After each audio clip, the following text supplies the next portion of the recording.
Namaste, everyone, and welcome to this interview of another one of our authors. A new book which has been released by MB Publishing House is called The Harmonics of Life, which is a brief introduction to Ayurveda. And the author, Vaidya Shefali Sangal, is here with us today to tell us a little bit more about how she came up with the idea of writing this book, what she hopes to teach us through it, and what are hopefully her next steps and next vision for this book and for this journey as an author. So I'll start off with a basic question, Shefali ji. First of all, thank you for being here. Welcome. And I'll start off by asking you what inspired you to write The Harmonics of Life? So, the truth is that I was actually trying to write articles on Ayurveda so that it makes more sense to common man and they start connecting with what Ayurveda truly is. So, my aim and intention was to connect with laypersons with the knowledge of Ayurveda, with its authentic science perspective. So, it was in the form of articles that came out first. And then it turned out that this is looking like a beautiful book. And so it turned out into a beautiful. Lovely. And you describe Ayurveda as a science of life in your book. Could you please share a moment where Ayurveda deeply impacted your own life or the lives of your patients? I think the whole story begins from me and my journey as a person. So it was back in my 11th grade when I was still deciding what to study. And I wanted to do something which is very grounded, which I'm passionate about on a daily basis, and something that's useful for everyone. And that's when I got to know that there is a science which actually talks about how these herbs around us in our backyard are nothing but aushadhi. And so, with a simple article of Dr. Velithin, and then after that meeting, two wonderful Vaidyaraj of our country, I was all ready to take Ayurveda. So, it began with the intention of doing something which is authentic for myself, and it has been impacting continuously because aushadhi or herbs are all around us.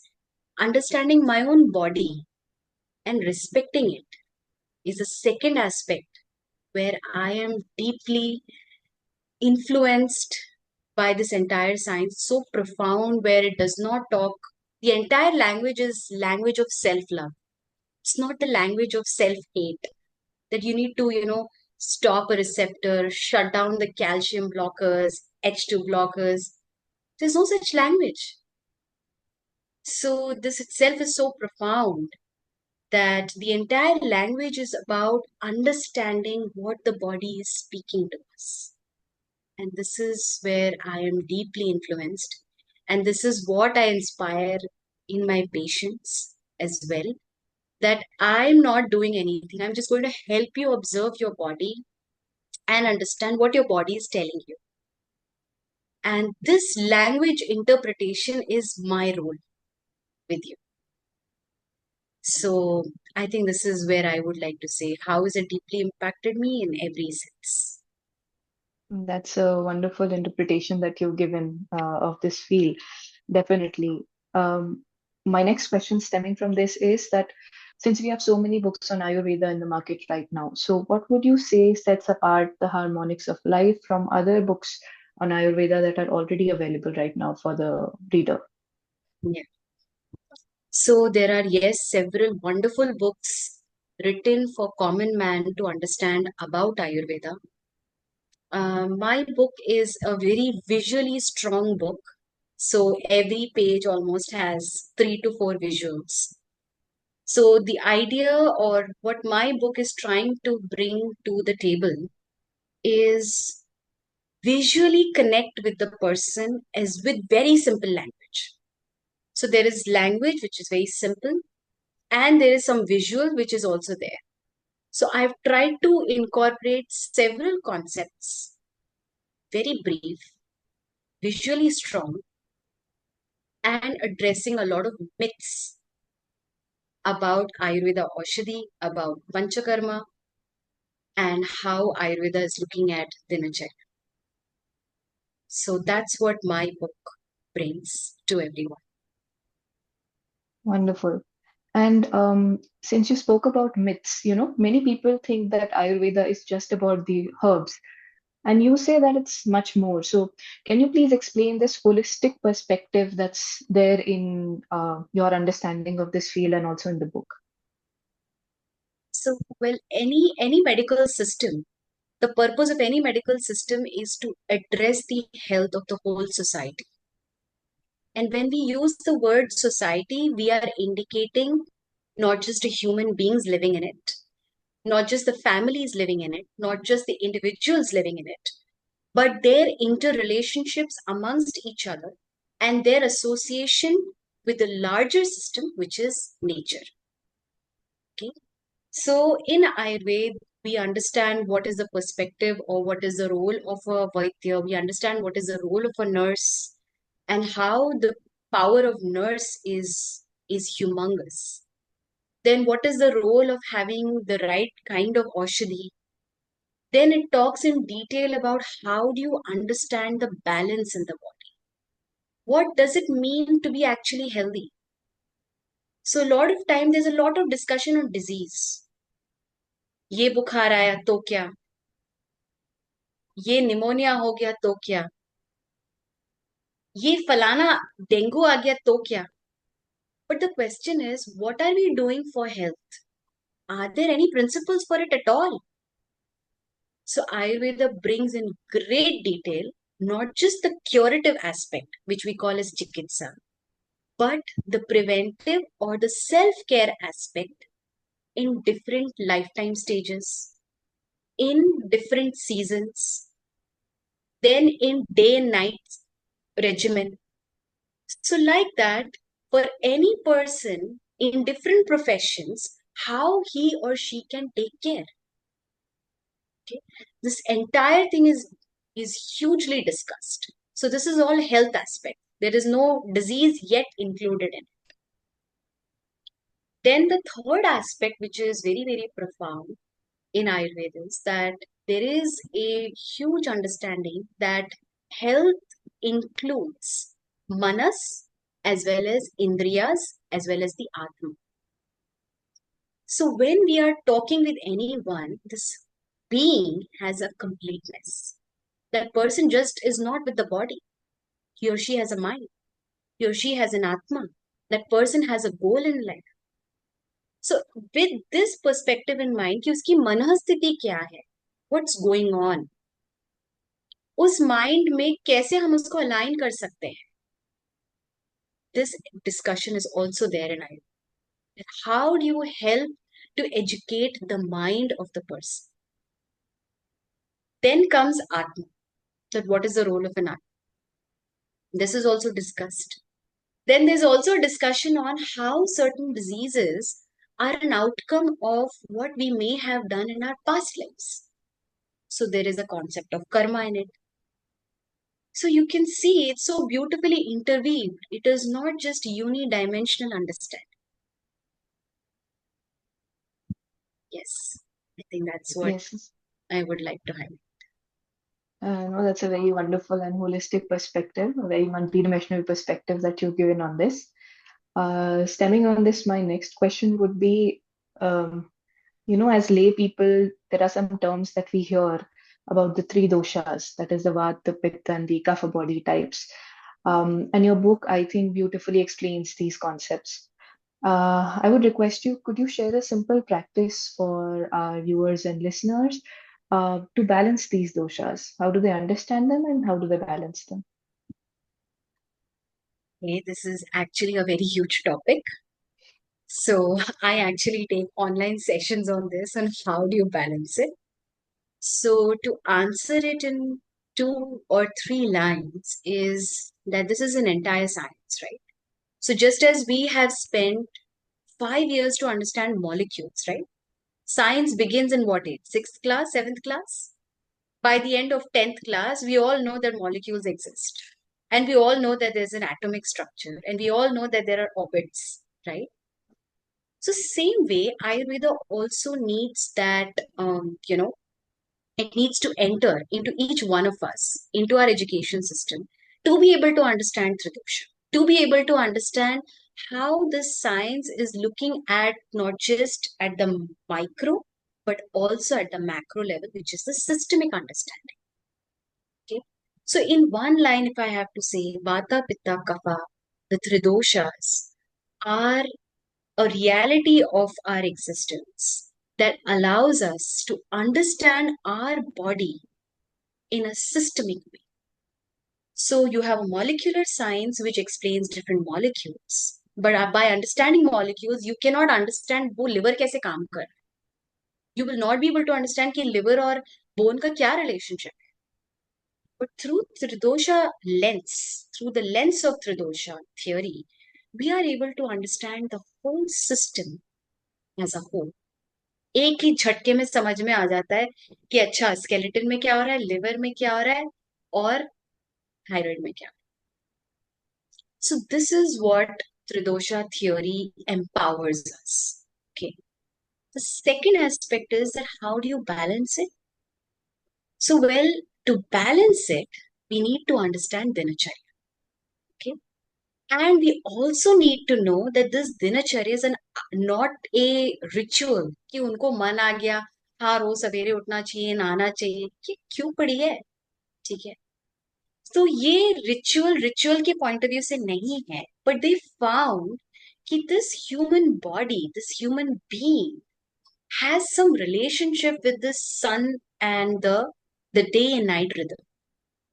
और ये जो inter relationship है ये वाता पित्ता कफा के lens से उन्होंने explain किया. And because of that there is a need that we can enhance our health just by aligning these vata pitta kapha through certain kind of interventions.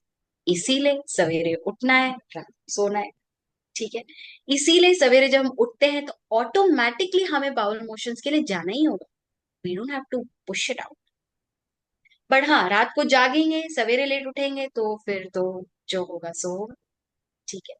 So they found that there are very intricate relationships between these points. And this relationship is what they called as Dinacharya. Then they also found that there is a relationship between the different seasons and how it impacts us. And so इस season और हमारे being के बीच में जो relationship है हमारे lifestyle के माध्यम से हमारे फूड के माध्यम से हमारे एग्रीकल्चरल प्रैक्टिसेस के माध्यम से वो सारा इंटीग्रेट हो. तो कोई भी चीज स्टैंडर्ड नहीं है. सब कुछ बहुत यूनिक है और बहुत डाइवर्स है. So that's where Ritucharya comes in. The third thing which I would like to also mention is that in different lifetime stages, a child, a teenage, an adult, a old age or an elderly person, these different stages involves different dominations of the Tridoshas. And once again, because of the change in that cycle, there is a recommendation of different forms of inclusions in lifestyle and ahara to support that particular stage of life. क्योंकि हर stage of life की अपनी एक need होती है. उस need और उस गोल को पूरा करने के लिए we need these systems in place. ठीक है. So I don't know is that okay. Is that what No, you were no, expecting? uh, that's more than I was expecting. Actually, that's great insight into the whole concept. One word that stood out for me here was dincharya or the daily routine, which is a big aspect of Ayurveda, as you mentioned. So, for our listeners, for our viewers, if you could just suggest some simple 2, 3 tips that they can incorporate into their daily routine right away to have a better quality of life. So I think one of the most beautiful things they can do is have their dinner, um, say just by sunset itself or before sunset, and choose to use their night time for inner reflection and sleep by 10 p.m. and 10:30 p.m. So there's a gap of 3 hours between your meal and your sleeping time. If these three things are in place, I think the morning waking up happens very naturally. You don't have to push yourself. This is what I would recommend. Just a quick tangent here. So these Ayurvedic principles, since they were developed in India, um, when you talk about getting up in the mornings, having your dinner before sunset, etc., how does that translate to people in the West? So, for example, I'm in Spain right now, and sunset here happens at 10 p.m. and sunrise happens at around 6:37 in the morning. So the same principles that we apply for people in India can should be applied them here because the time difference, the time gap is much more. Yes. So, yes, Ayurveda was developed in India, which is based in the tropical part of of the earth. So this cycle has been, that Vata is, Vata, Pitta, Kapha is almost equally divided, throughout the day and night in the tropical areas. The moment you move towards the poles, there will be a shift in the kalas of Vata, Pitta, and Kapha. So, especially in the temperate areas, I think that's where Spain is, right? Mm. Right. So, in temperate areas, 6 months they have lot of sun, and 6 months they have lot of darkness. Is that right? More or less. In Spain, it's a little bit more. We have a lot more sun. But Okay. yes, as you go up further north, the sun time reduces. So that means that their cycles of Vata, Pitta, Kapha in their body will now be differently spaced out. It's not that कि उनके body में वाता पित्ता कफा नहीं है, उनके body में वाता पित्ता कफा है, but their time spacing is going to be different. Okay, so for them, they would have to work out on that if there is more sunlight, that means there is more vata and pitta in their body. So in that case, they need to balance their kapha by doing various different forms of lifestyle and food inputs to take care of themselves. Okay, so it's not that they would necessarily sleep at this time. Okay, but they have to first understand that when the sun is more, the pitta and vata is going to increase in my body. So in that situation, I need to balance my kapha by taking the right kinds of food and including more of abhyanga. Okay, so that the pitta and vata don't go overboard. So this is what they would do if they have to do something in their temperature. So it would not be the same. Okay, thank you. That was a very pertinent insight.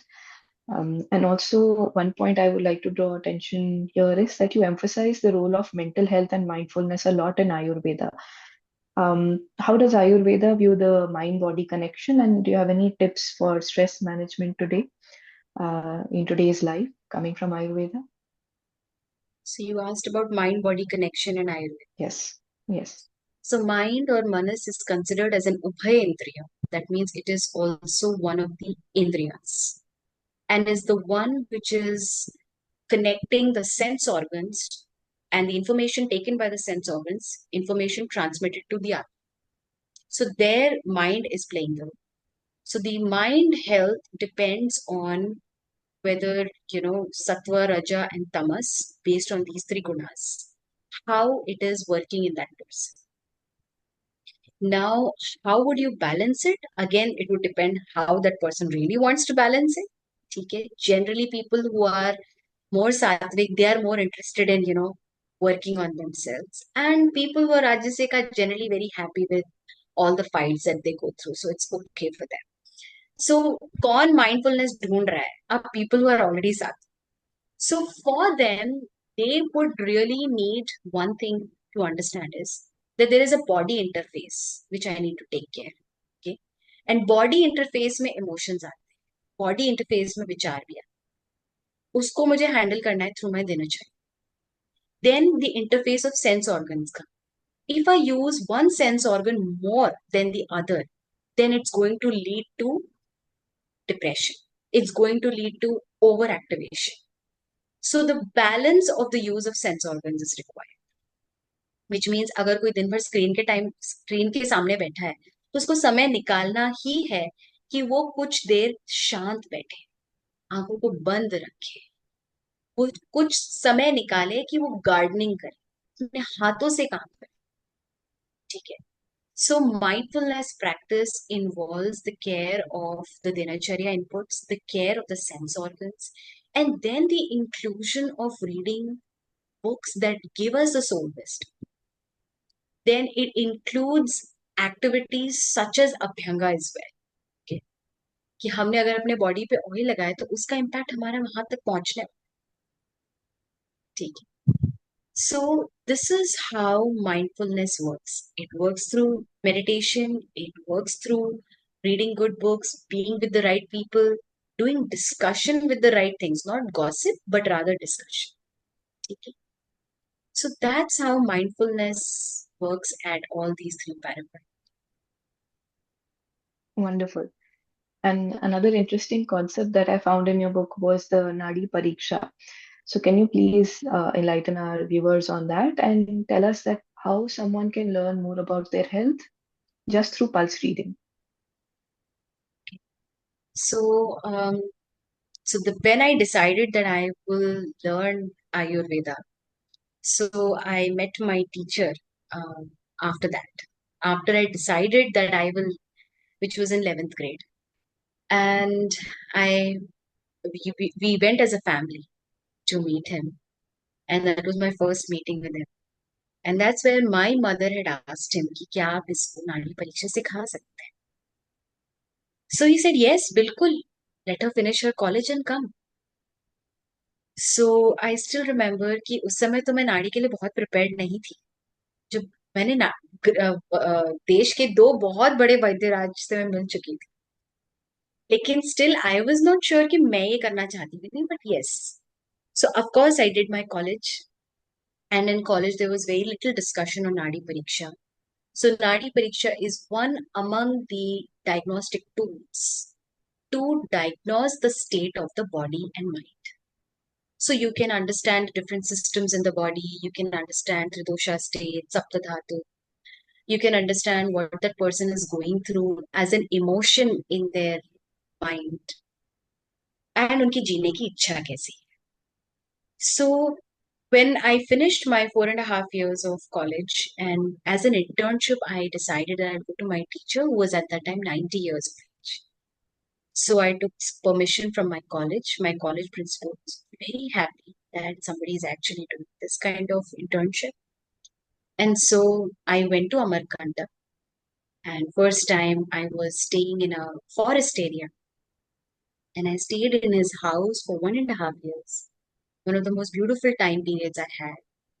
And initial 6 months was he would break my fear regarding Nadi Pariksha.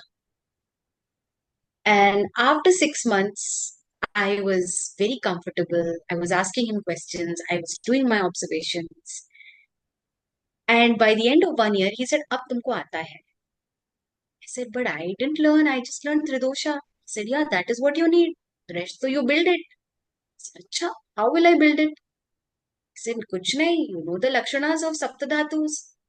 You can identify that. Read the Nadi and see. Do the correlation and build your learning and teach it to him. So that's where my journey began, that I myself had no idea that can Nadi Pariksha be learned? Can Nadi Pariksha be used as a powerful tool of examination? But when I started doing it in my practice, I gradually gained the confidence, yeah, I'm able to see things. And they are according to the actual state or reality in the body. It's not that my mind is cooking it up. So when I gained that confidence and I found that in my chikitsa, in my treatment protocol, the Nadi is telling me where to focus. And that was a great revelation for me that yes, Nadi Pariksha is also a wonderful diagnostic tool which needs to be learned by Vaidyas. And also, people in India are, generally very faithful towards Nadi.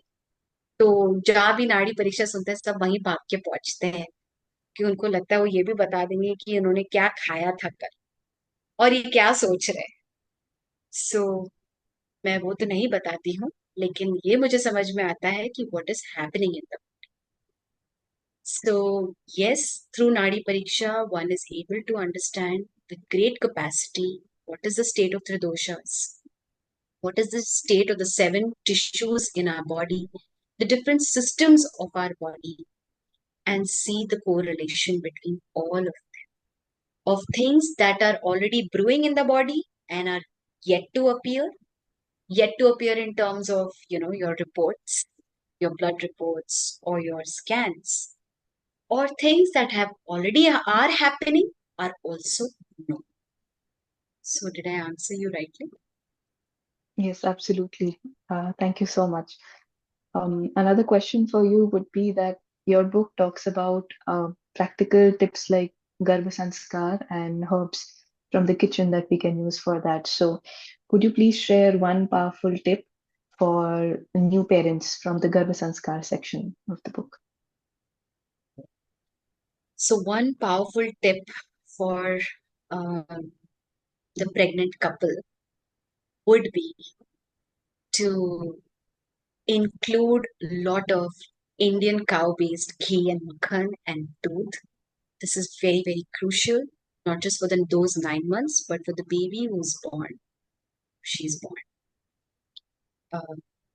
Is extremely crucial for all the 9 months.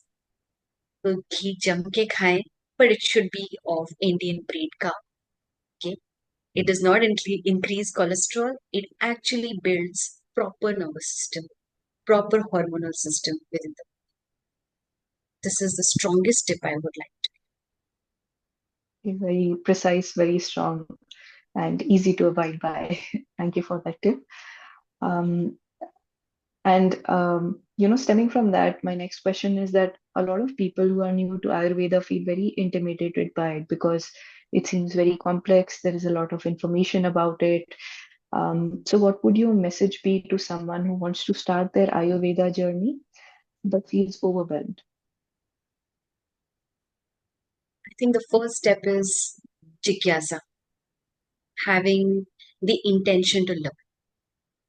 When we have the intention to learn, then doorways open, and things that are complex are also known. There was a time when the entire science used to look so complex, right? You just go back 60 years. किसको समझ में आता था ये molecules क्या होते हैं और ये कार्बन साइकिल एंड ये you have these bonds, and how many of us could actually make sense of Heisenberg principle of uncertainty. But as the years have gone by, as we empowered through education, that same concept जो इतना भारी लगता था 50 साल पहले वो बहुत easy है. So I feel everything is matter of education.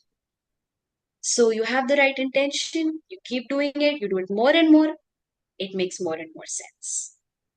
That's what I. Wonderful. And the next step in that, you are helping people to learn more and more and do more and more through your Kevalya Wellness Hub. So, what kind of work do you do there, and how can people connect with you? So I run my clinic in Indore, in India. And so I, of course, address the diseased people who come to me, different kinds of health situations, be it joint issues, diabetic issues, pain management, or specifically women care issues.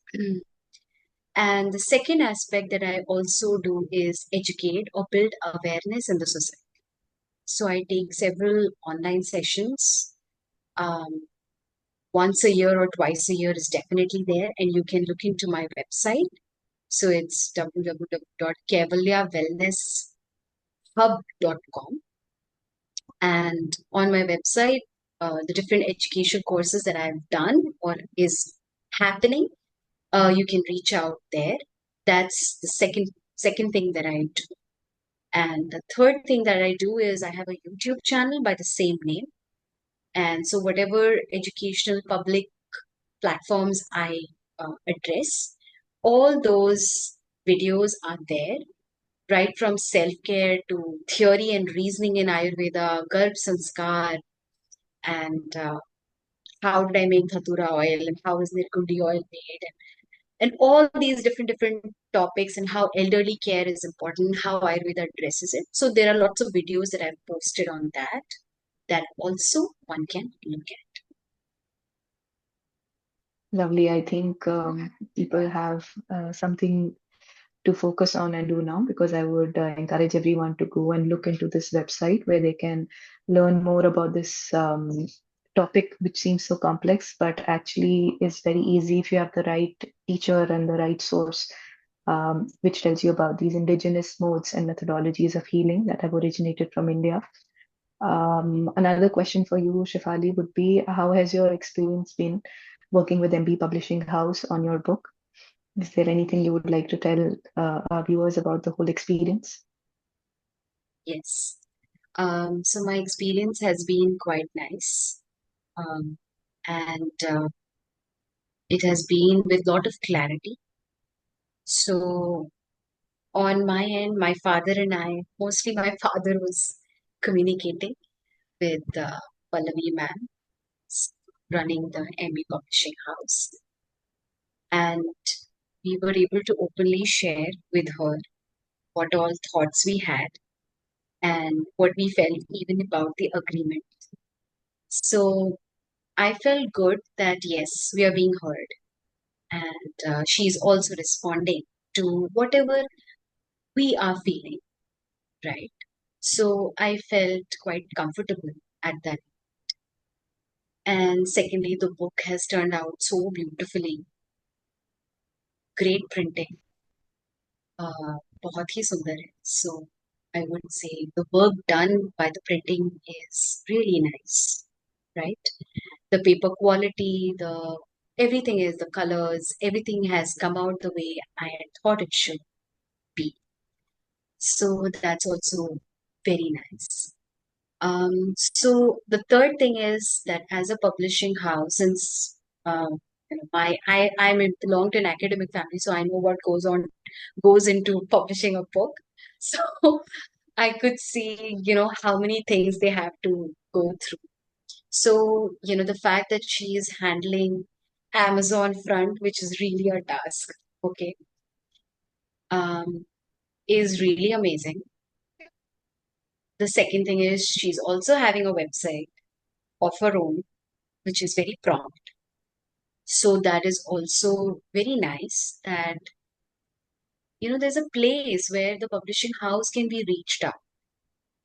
Okay. And since I'm based in Indore, publishing house is in Delhi. So, everybody asks me, तो, इंदौर में कहाँ से खरीदना है? तो मैंने कहा, देखो भैया, go online and buy it. Okay. So it's possible to do that. It's possible to get the book on Amazon. It's possible to get, if not Amazon, their website is there. Go and get it from there directly. Okay. So these platforms are set with clarity. I think this is the word I would like to use. Thank you for that wonderful note of encouragement and feedback for us. Indeed, clarity and transparency are the foundational blocks on which the publishing house has been built. Before we leave, one final question for you. Any final core message from the book that you would like to give to our audience before we leave now? Yeah. I think the core message that I would like to say is that let this book bring joy in your family, and let this book be such that once you keep flipping through it, you want to keep flipping it again and again. So this is what I would like to say. Thank you. Amazing, succinct, to the point, and very fascinating, very intriguing, just like the book is. I request everyone to go and get the book, as Shefali ma'am mentioned, from Amazon or from the MB Publishing House website. And we hope once you open the book, you don't want to stop and you want to keep flipping through it again and again, as she mentioned. Thank you so much for being on our platform, for your time, and for your service that you've done to the world by putting your knowledge down in the form of a wonderful book that I hope reaches every hand that it is destined to. Thank you, thank you, thank you.